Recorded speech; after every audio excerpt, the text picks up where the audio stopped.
Here I have OnePlus Nord CE 3 Lite, and today I'm going to show you how to copy contacts on this device. So to do this, firstly you have to go to Contacts,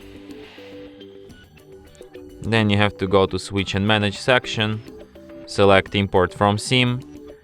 Here you have to select which contacts you want to import. So for example them all, just tap import, and after that these contacts will appear on your device.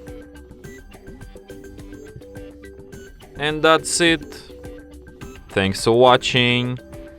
If you find this tutorial useful, don't forget to hit that like button and subscribe to our channel.